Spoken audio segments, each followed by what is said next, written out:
Sabe por que aquelas grandes resoluções de ano novo ou de segunda-feira muitas vezes não dão em nada? A resposta, olha, talvez não esteja na nossa força de vontade, mas sim em como o nosso cérebro funciona. Nessa análise, a gente vai explorar uma abordagem bem diferente, que foca em reprogramar a mente quietinho, sabe, em silêncio, sem precisar anunciar para o mundo inteiro. Essa é a pergunta de 1 milhão, né? Todo mundo já sentiu aquela empolgação de começar algo novo, para algumas semanas depois perceber que voltou para a estaca zero, para os mesmos hábitos de sempre. O problema, então, não está no que a gente quer mudar, mas em como a gente tenta fazer essa mudança acontecer. E aqui, olha, tá o pulo do gato. Mudança de verdade não é um evento com data marcada, tipo virada de ano. É um processo que acontece por dentro. Não tem a ver com um dia do mês e sim com a gente conseguir interromper aqueles circuitos automáticos que rodam na nossa cabeça o dia todo e ditam nosso comportamento. É uma virada de chave fundamental. Agora, vamos falar sobre a maior armadilha, a grande ilusão da mudança. A gente costuma achar que se movimentar é o mesmo que se transformar. Mas vamos ser sinceros, comprar um tênis de corrida novo não transforma ninguém em corredor, né? O nosso cérebro precisa de muito mais do que uma ação externa para realmente mudar o jogo. É isso mesmo. O nosso cérebro adora se sentir bem. E ele se engana fácil. Só de pensar em alcançar um objetivo, ele já libera um pouquinho de dopamina, que é aquele hormônio da recompensa. Ou seja, a gente ganha um prêmio químico por planejar, não por fazer. A gente se sente produtivo antes mesmo de começar. E é aí que a motivação para mudar vai embora. E essa imagem aqui mostra essa diferença de um jeito perfeito. De um lado, as ilusões barulhentas, sabe? Aquelas coisas que a gente faz mais para os outros verem, que são bem superficiais. E do outro, o trabalho de verdade. A reprogramação silenciosa. É pegar aquela energia que a gente gastaria para anunciar a mudança e usar para se observar, para quebrar um pequeno hábito de cada vez. E o ponto central é esse. Não é azar, não é falta de sorte, é pura neurobiologia. O nosso cérebro é uma máquina de eficiência. Ele ama padrões conhecidos porque isso economiza uma energia danada. Se a gente não interromper isso de forma consciente, ele vai continuar rodando o mesmo programa de sempre, só vai mudar o nome do arquivo de Meta 2023 para Meta 2024.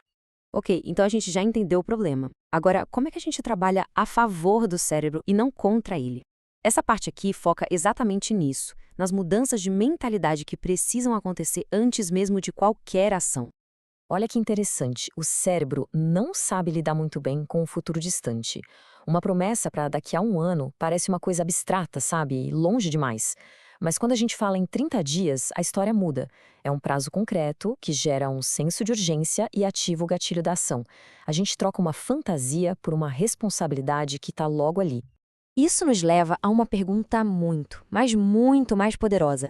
Em vez de ficar pensando quem eu quero ser lá na frente, a pergunta vira: qual padrão, umzinho só, bem específico, eu vou interromper agora? É uma meta menor, mais direta e, por isso mesmo, infinitamente mais eficaz para começar uma mudança de verdade. A gente vive se culpando, achando que falta produtividade, que somos preguiçosos. Mas o problema real, muitas vezes, não é a preguiça, é o excesso. Excesso de informação, de notificação, de barulho. Um cérebro sobrecarregado não tem espaço nem energia para criar ou para mudar. Ele só sobrevive, no modo reativo. Essa frase resume tudo. Para conseguir mudar, primeiro a gente precisa acalmar o sistema. E diminuir o ruído não significa se isolar do mundo, não, tá? Significa só interromper aquele fluxo constante de coisas que nos deixam reféns do que vem de fora. É nesse espacinho de silêncio que a clareza para agir com intenção começa a aparecer. Bom, então vamos para a parte prática. Agora que a mentalidade está mais alinhada, vamos ver um plano de ação bem claro para construir novos hábitos de um jeito que se sustente, tudo baseado nesses princípios que a gente acabou de ver. Então, aqui está o plano. 4 estratégias bem simples, mas que conversam diretamente com a neurobiologia do nosso cérebro para criar uma mudança que dura. Vamos dar uma olhada em cada uma delas. Começar o dia vencendo amanhã, com uma pequena vitória, tipo arrumar a cama, envia um sinal poderoso de controle para o cérebro. Em vez de começar o dia já reagindo às notificações do celular, a gente começa no comando. E esse pequeno ato cria um efeito dominó, sabe? Um efeito cascata de intencionalidade para o resto do dia. Isso aqui é fundamental. Muitas vezes o que a gente chama de preguiça é, na verdade, só desalinhamento de energia. Forçar o cérebro a fazer uma tarefa super complexa quando ele está com a bateria baixa cria uma resistência enorme. Agora, se a gente organiza o dia pela nossa energia, fazendo o trabalho pesado nos picos e o mais mecânico nos vales, o atrito diminui e a consistência fica muito mais fácil. O cérebro hoje em dia está quase viciado no que a gente pode chamar de dopamina barata. Cliques, vídeos curtos, notificações, isso tudo treina o cérebro a buscar um alívio imediato, o que acaba enfraquecendo a nossa capacidade de sentir prazer no esforço. Aí, qualquer tarefa que exige um pouco mais de paciência parece um peso enorme, não porque é difícil, mas porque o cérebro foi treinado para querer desistir logo.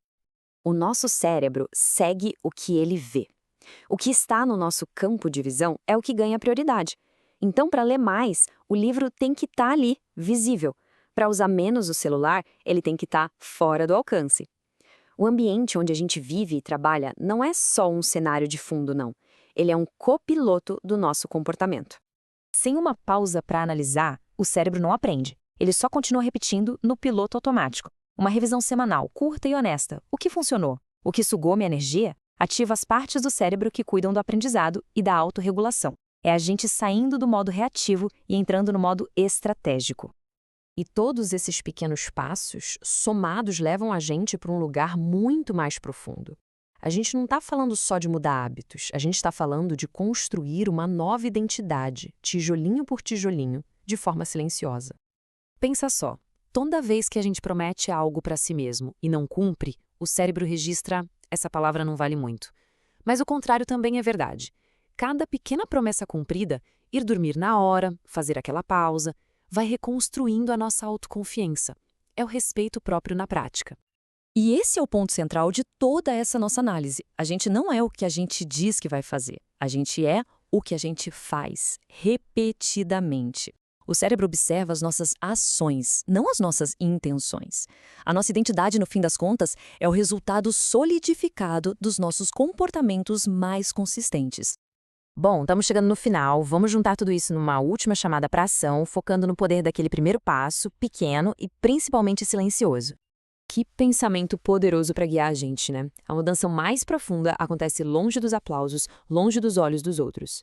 Agir em silêncio protege o processo, faz a transformação depender da nossa própria coerência e não de validação externa.